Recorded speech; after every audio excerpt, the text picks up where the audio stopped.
प्रधानमंत्री नरेंद्र मोदी ने मंगलवार को छठे रोजगार मेले में 71,126 युवाओं को नियुक्ति पत्र बांटे।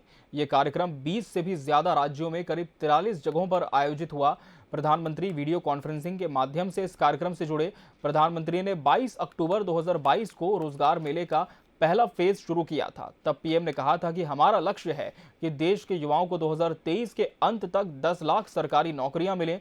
पीएम पिछले 8 महीने के दौरान 6 मेलों में अब तक 4,33,000 से ज्यादा लोगों को ज्वाइनिंग लेटर दे चुके हैं।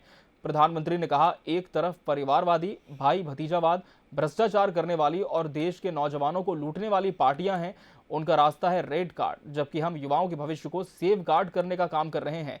रेड कार्ड आपके सपनों को चूर चूर कर देता है। राजनीतिक भ्रष्टाचार, योजनाओं में गड़बड़ी और जनता जनार्दन के धन का दुरुपयोग कर पहचान बनाई गई थी।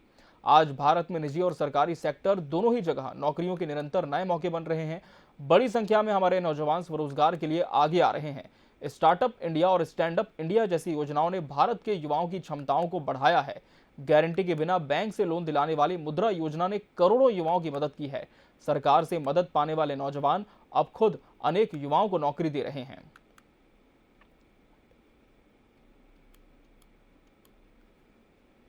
नमस्कार। राष्ट्रीय स्तर पर होने वाले ये रोजगार मेले एनडीए और भाजपा सरकार की नई पहचान बन गए हैं। आज एक बार फिर 70,000 से ज्यादा युवाओं को नियुक्ति पत्र मिले हैं। मुझे खुशी है कि बीजेपी के शासन वाली राज्य सरकारें भी, सभी बीजेपी के स्टेट में भी लगातार इस तरह के रोजगार मेले आयोजित कर रही हैं। जो लोग इस समय सरकारी नौकरी में आ रहे हैं, उनके लिए ये बहुत महत्वपूर्ण समय है। आजादी का अमृत काल अभी शुरू ही हुआ है। आपके सामने अगले 25 वर्षों में भारत को विकसित राष्ट्र बनाने का लक्ष्य है। आपको वर्तमान के साथ ही देश के उज्जवल भविष्य के लिए भी जी जान से जुट जाना है। मैं आज नियुक्ति पत्र पाने वाले सभी युवाओं को और उनके परिवारजनों को बहुत बहुत बधाई। तो प्रधानमंत्री नरेंद्र मोदी ने कई लोगों को नियुक्ति पत्र बांटे और डिजिटली वो इस कार्यक्रम से जुड़े थे। सिलसिलेवार खबरों की खबर में हम सभी खबरों का विश्लेषण करेंगे। हमारे साथ इस समय स्टूडियो में मौजूद हैं टीवी 24 के आउटपुट हेड कृष्ण कुमार सिकंदर जी। सिकंदर जी, एक बार फिर आपका बहुत बहुत स्वागत है खबरों की खबर में। हम जिस तरह से देख रहे हैं कि प्रधानमंत्री ने इसके पहले भी जब रोजगार मेला आयोजित हुआ था, कई युवाओं को नियुक्ति पत्र बांटे थे।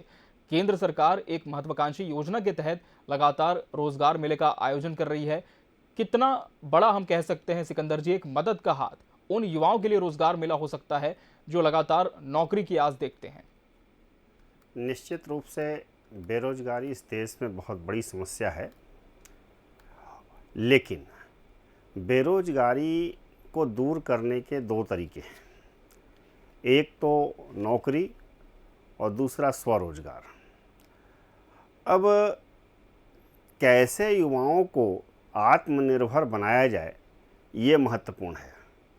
मुझे याद है पिछले चुनाव में जब लोकसभा के चुनाव में प्रचार चल रहे थे, तो उस समय 5 साल की सरकार मोदी जी चला चुके थे और विपक्ष ने एक सवाल खड़े किए थे कि 15 लाख युवाओं को रोजगार देने के वादे का क्या हुआ, 15 लाख युवाओं को नौकरी देने का क्या हुआ। एक बात समझने की ज़रूरत है कि सरकार के पास नौकर रखने की एक क्षमता होती है। जो खाली पद होंगे वो भरे जाएंगे। बहुत सारे पद बीच में खाली हुए और उनकी वैकेंसी खाली थी, अब उनको भरने का काम शुरू हुआ है। मोदी सरकार ने दो लक्ष्य रखे हैं, एक तो युवाओं को रोजगार देना और दूसरा नौकरी देना। रोजगार के तहत startup India, made in India जैसे अभियान चलाए गए और स्टार्टअप का असर ये हुआ कि बड़ी संख्या में जो बेरोजगार युवक थे वो रोजगार की तरफ उन्मुख हुए और आज वो रोजगार दे रहे हैं। ये स्थिति केवल केंद्र के साथ नहीं है, सारे राज्यों में है। छत्तीसगढ़ में भी ये है, छत्तीसगढ़ में भी सरकार ने प्रयास किया है, मध्य प्रदेश में भी है। खुद प्रधानमंत्री ने इस बात को माना है कि बीजेपी शासित राज्यों के अलावा दूसरे राज्य में भी रोजगार मेलों का आयोजन किया जा रहा है, जिससे रोजगार उपलब्ध है। अब इसमें 10 लाख बेरोजगारों को नौकरी देने का लक्ष्य रखा है। इसमें से ये छठा चरण था। हर चरण में लगभग 70,000 युवाओं को नौकरी, एक एवरेज के हिसाब से अगर देखा जाए तो करीब 4 लाख से ऊपर का लक्ष्य प्राप्त कर चुकी है सरकार। साल के अंत तक 10 लाख का लक्ष्य है, यानी 6 लाख लोगों को और रोजगार देना है। वो भी विभिन्न चरणों में पूरा करने का काम चल रहा है। निश्चित रूप से बेरोजगारी एक बहुत बड़ी समस्या है। 140 करोड़ की आबादी वाला देश है और युवा देश है। युवा देश मैं इसलिए कहता हूँ कि यहाँ लगातार जन्म दर है और मृत्यु दर कम है और रोजगार पाने के लिए हमारे शिक्षित बेरोजगार युवा लाइन में लगे हुए हैं। अभी हमारे जहाँ छत्तीसगढ़ में बैठे हैं वहीं ही देख लें तो रोजगार कार्यालय में लंबी लाइन लगी हुई है। इसका मतलब है वो कहीं ना कहीं रोजगार के लगे। अब रोजगार होते क्या हैं, बेरोजगारी कितने प्रकार की होती है? तो बेरोजगारी जो है वो 2-3 प्रकार से अर्थशास्त्र में माना जाता है। एक होती है पूर्ण बेरोजगारी, वो लड़का जो शिक्षित है, जो पढ़ लिया, युवा है, काम करने की क्षमता है और उसके पास कोई काम नहीं है, वो पूर्ण बेरोजगार है। उसे हम 2 श्रेणी में बांट सकते हैं, शिक्षित बेरोजगार और अशिक्षित या निरक्षर बेरोजगार। जो निरक्षर है वो बेचारे मजदूरी का काम कर लेते हैं, फैक्ट्रियों में काम कर लेते हैं, लेकिन पूर्ण रोजगार उनके पास नहीं है। फिर एक होती है अर्ध बेरोजगारी। अर्ध बेरोजगारी वो होती है जिसमें किसी व्यक्ति के पास काम तो होता है लेकिन उसे जितनी आवश्यकता होती है या जितनी उसकी क्षमता होती है उसके अनुरूप नहीं होता है। उदाहरण के लिए अब कोई लड़का इंजीनियरिंग की पढ़ाई कर ले और उसे इंजीनियरिंग से जुड़े जॉब न मिले, बल्कि वो मजबूरन नौकरी के लिए, भले ही वो पारिवारिक कारण भी हो सकते हैं, आर्थिक रूप से उसकी विपन्नता हो सकती है जिसके कारण स्वरोजगार खड़ा करने की स्थिति में नहीं हो सकता है, तो वो जो है काम करता है। दूसरी बात है किसानी के क्षेत्र में, चूँकि हमारा देश कृषि प्रधान देश है, तो ऐसे बहुत सारे युवा हैं जिनके अंदर क्षमता तो अद्भुत है, वो कर सकते हैं, लेकिन वो परिवार में खेती में हाथ बटा रहे हैं, तो ये अर्ध बेरोजगारी की स्थिति है। एक बेरोजगारी ऐसी होती है जो छिपी हुई है, रोजगार होते हुए भी रोजगार नहीं है। उदाहरण के लिए कि अभी बेरोजगार कार्यालय में अगर हम देखें पंजीयन की संख्या जिस हिसाब से बढ़ी है, मुझे नहीं लगता है कि जब बेरोजगारी भत्ता मिलने के पहले कोई वहाँ जाता भी था तो क्या अचानक बेरोजगार पैदा हो गए? नहीं, उनके पास कुछ न कुछ काम था, अब उनको भत्ते का लालच हो गया। तो बेरोजगारी निश्चित रूप से एक बड़ी समस्या हमारे यहाँ है और ये तो अच्छी बात है कि सरकार ने मुद्रा लोन के माध्यम से, जिसमें किसी गारंटी की ज़रूरत नहीं है, बहुत से लोगों को रोज़गार दिया है। जिस शहर में हम रहते हैं उसी शहर में बहुत सारे युवा जो बेरोजगार थे उन्होंने मुद्रा लोन से फ़ायदा उठाया, महिलाओं ने भी फ़ायदा उठाया, पुरुषों ने भी फ़ायदा उठाया और रोज़गार कर रहे हैं।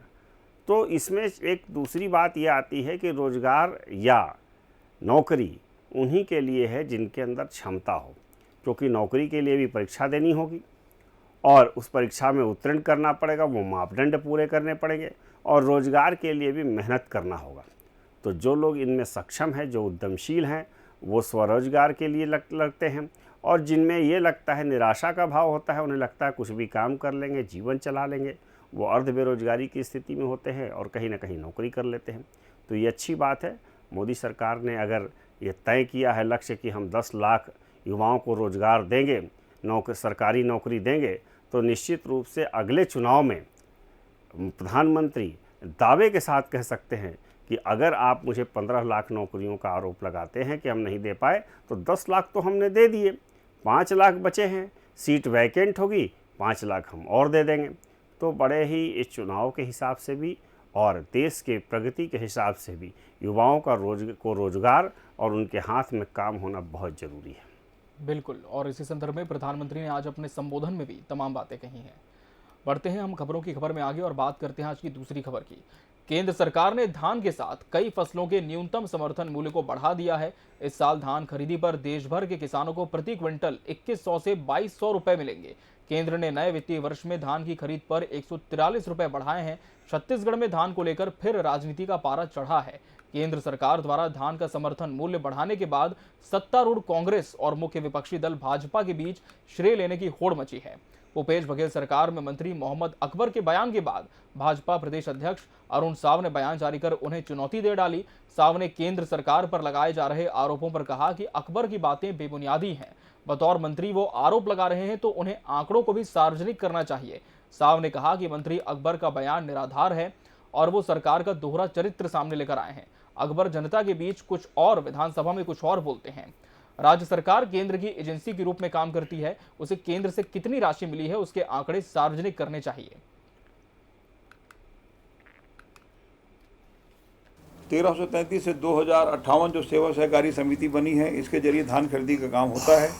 धान खरीदी होती है, धान खरीदी का जो भुगतान होता है वो सेवा सहकारी समिति के द्वारा चेक से भुगतान किया जाता है। भारत सरकार की कोई संस्था आके यहाँ चेक नहीं देती, वो राज्य सरकार की संस्था है। ये इसको बताना इसलिए ज़रूरी है कि भारतीय जनता पार्टी के बहुत से जो हमारे वरिष्ठ नेता हैं, विशेष करके उनके प्रदेश भारतीय जनता पार्टी के अध्यक्ष अरुण साव जी, केंद्र सरकार खरीदती है, तो चेक कौन देता है? चेक राज्य सरकार की मार्फेड, और मार्फेड से सेवा सहकारी समिति जिसकी संख्या 2058, जब धान बेचने किसान आएगा तो वो चेक जो उसको 3 से 4 दिनों के भीतर उसको भुगतान जो किया जाता है, वो राज्य सरकार जितनी सेवा सहकारी समिति सहकारिता विभाग के अंतर्गत वो लोग भुगतान करते हैं। भारत सरकार की कोई संस्था भुगतान नहीं करती। देखिए, एक तो मोहम्मद अकबर जी को शायद ये पता नहीं है कि धान से ही चावल बनता है और भारत सरकार चावल लेती है, और ये कांग्रेस का दोहरा चरित्र मुझे तो समझ में नहीं आता है। विधानसभा में ये स्वीकार करते हैं कि राज्य सरकार केंद्र के एजेंसी के रूप में धान की खरीदी करती है। दूसरा, इन्होंने विधानसभा में स्वीकार किया कि केंद्र सरकार ने इसके लिए 51,000 करोड़ रुपए दिए, और भारत सरकार राज्य सरकार से धान से बने हुए चावल की खरीदी करती है। उसका भुगतान, धान का जो समर्थन मूल्य निर्धारित है, उसके अलावा भी हैंडलिंग का, ट्रांसपोर्टिंग का, सूतली का, बोरे का, ये सब पैसा भारत सरकार देती है। मोहम्मद अकबर जी जनता के बीच भ्रम फैलाना बंद करें, और मैं चुनौती देता हूं कि आप आएं और आंकड़े जारी करें कि धान खरीदी और चावल के खरीदी पे केंद्र सरकार ने राज्य सरकार को कितनी राशि दी है। यहाँ एफसीआई है, एफसीआई केवल चावल लेती है। पंजाब और हरियाणा में भारत सरकार एफसीआई के माध्यम से धान खरीदती है, और यदि ऐसा है तो एफसीआई के माध्यम से खरीदी कर ले, और नहीं तो 3 साल पहले हमको धान फिर नीलामी क्यों करना पड़ा? राज्य सरकार ने किया ना, तो नीलामी में जो कम रेट में बेचे, 2000 का रेट था, 1900 का रेट था, और हम लोग 1300-1400 रुपये में बेचे, तो जो डिफरेंस का पैसा दिया क्या भारत सरकार ने? नहीं दिया। उस घाटे को तो राज्य सरकार ने उठाया ना। आप चावल खरीदो या ना खरीदो, हम किसान का धान खरीदना बंद नहीं करेंगे। मेरा बयान निकाल के देख लीजिए। सिकंदर जी, धान पर अब छत्तीसगढ़ में लगातार सियासत हो रही है। पहले जिस तरह से केंद्र सरकार ने एमएसपी के मूल्य को बढ़ाया, इसके बाद कांग्रेस ने जवाब दिया, फिर बीजेपी ने पलटवार किया और अब इस पर जो बयानबाजी है वो बढ़ती ही जा रही है। कांग्रेस कहती है कि केंद्र से तो हमें राशि ही नहीं मिलती, जबकि बीजेपी कह रही है कि जो राशि मिली उसके आंकड़े आप सार्वजनिक कीजिए। किस तरह की ये सियासत धान को लेकर हो रही है? छत्तीसगढ़ धान का कटोरा है जी, ये सभी जानते हैं।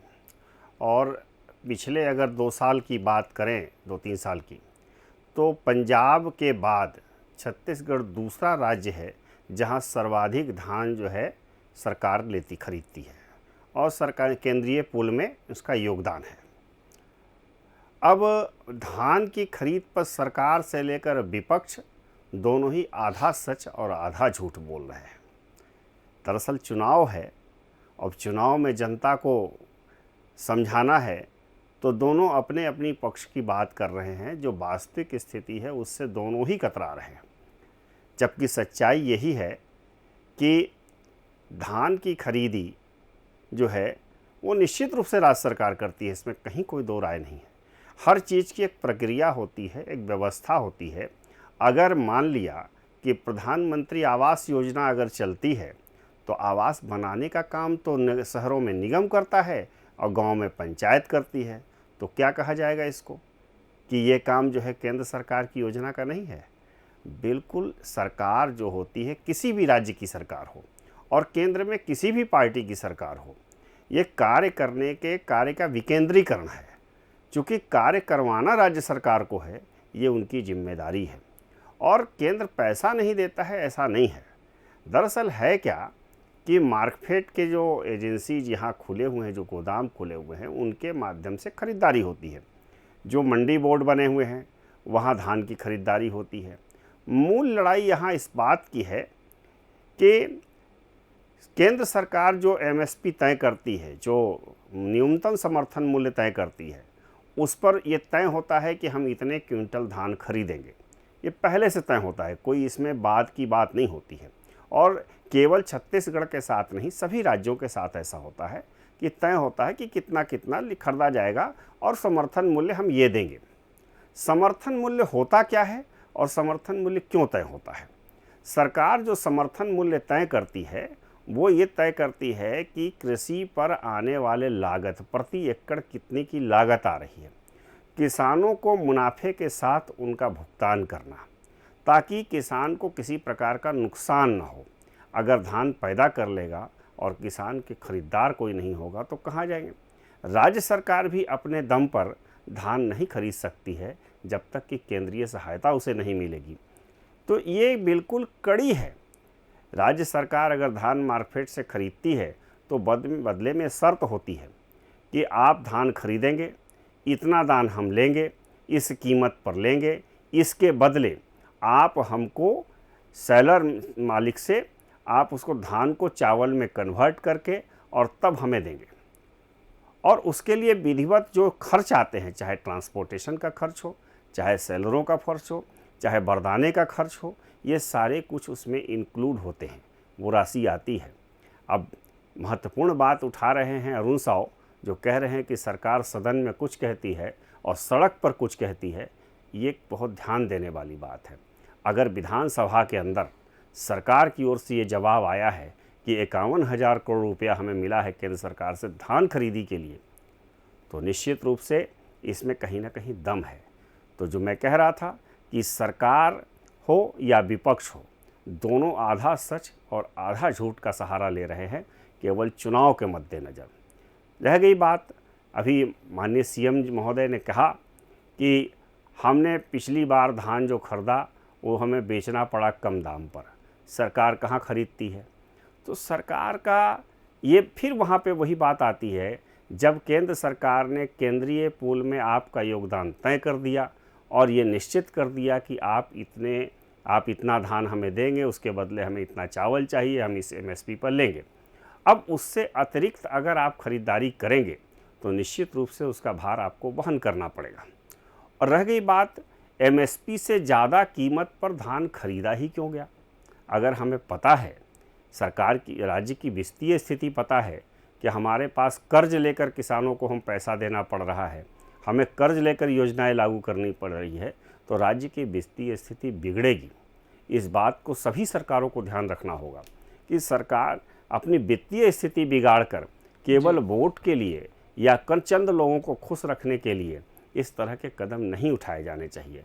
अगर आप महंगा खरीद कर और सस्ता बेचेंगे और घाटा होगा, और घाटे का जो है आप उसका बदनामी दूसरे के सर पर नहीं मढ़ सकते हैं। सरकार कोई हो, पार्टी से मतलब नहीं है, व्यवस्था की बात है। कोई भी कंपनी में भी अगर काम करने वाला कर्मचारी होता है तो उस कंपनी का जो संचालक होता है वो चाहता है कम से कम इतनी कमाई ज़रूर हो। बहुत सारी संस्थाएं केवल इसलिए बंद हो जाती हैं कि पर्याप्त मात्रा में वहाँ से उन्हें रेवेन्यू जनरेट नहीं हुआ, उतना राजस्व उनको नहीं आया। कई रूट की ट्रेन बंद हो जाती है। क्यों? क्योंकि वो ट्रेन उस रूट पर उतने खर्च नहीं निकाल पा रही है जो उसका लागत मूल्य है। हवाई जहाज़ की सेवाएं बंद हो जाती हैं क्योंकि उस रूट पर यात्री नहीं मिलते हैं। ये बेसिक नियम है वाणिज्य के और व्यवस्था के। तो अगर हमारे पास केंद्रीय पूल में तय है कि इतना ही धान लिया जाएगा, तो हम उससे अतिरिक्त धान पहले बात खरीदे नहीं, और खरीदते हैं तो फिर हम तैयार रहें घाटा सहने के लिए। उसके लिए दोषारोपण नहीं होना चाहिए। इसलिए सरकार को व्यवस्था के साथ चलना चाहिए, सरकार को अपनी व्यवस्था का ध्यान रखना चाहिए। और ये बात अभी भी 100% सत्य है कि धान की खरीद पर चाहे अरुण साव बोल रहे हों, चाहे मोहम्मद अकबर बोल रहे हों, वो केवल अपनी पार्टी लाइन पर बोल रहे हैं और अपने बचाव में बोल रहे हैं। सच जनता के सामने आना चाहिए कि ये धान खरीदी जो है वो बेसिक रूप से कड़ी का हिस्सा है, न उसमें राज्य सरकार का योगदान है, न केंद्र सरकार का योगदान है। ये इनकी मजबूरी है और ये व्यवस्था का सच है। बिल्कुल, लेकिन फिलहाल देखना होगा कि ये धान खरीदी पर उठी हुई सियासत कहां तक जाती है। आगे मानसून सत्र भी आने वाला है और बहुत मुमकिन है कि ये मुद्दा भी सत्र में काफ़ी गूंजेगा, काफ़ी हंगामेदार सदन होगा इसके चलते। सिकंदर जी, आपका बहुत बहुत शुक्रिया हमसे जुड़कर तमाम खबरों का विश्लेषण करने के लिए। और इसी के साथ खबरों की खबर में आज के लिए फिलहाल इतना ही। हमें दीजिए इजाज़त। नमस्कार।